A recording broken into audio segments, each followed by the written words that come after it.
ನಮಸ್ಕಾರ ಸ್ನೇಹಿತರೆ. ಬಾದಾಮಿ ಬನಶಂಕರಿ ಒಂದು ದಿವಸ ನೋಡಿಕೊಂಡು ಅಲ್ಲಿಂದ ಈಗ ಮಹಾಕೂಟ ದೇವಸ್ಥಾನಗಳಿಗೆ ಬಂದಿದ್ದೀವಿ. ಮಹಾಕೂಟ ಒಂದೇ ಕಾಂಪೌಂಡಲ್ಲಿ ಸುಮಾರು ದೇವಸ್ಥಾನಗಳಿದ್ದಾವೆ.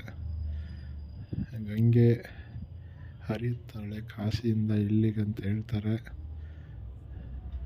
ನೀರು ಕೊಳದಿಂದ ಹರಿದು ಹೊರಗಡೆ ಹೋಗುತ್ತೆ.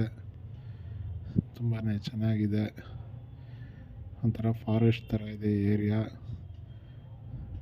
ತುಂಬ ಸುಂದರವಾಗಿದೆ. ಹಳೆ ದೇವಸ್ಥಾನಗಳು. ತುಂಬ ಸಂತೋಷವಾಗಿದೆ ಈ ಒಂದು ಜಾಗಕ್ಕೆ ಬಂದು.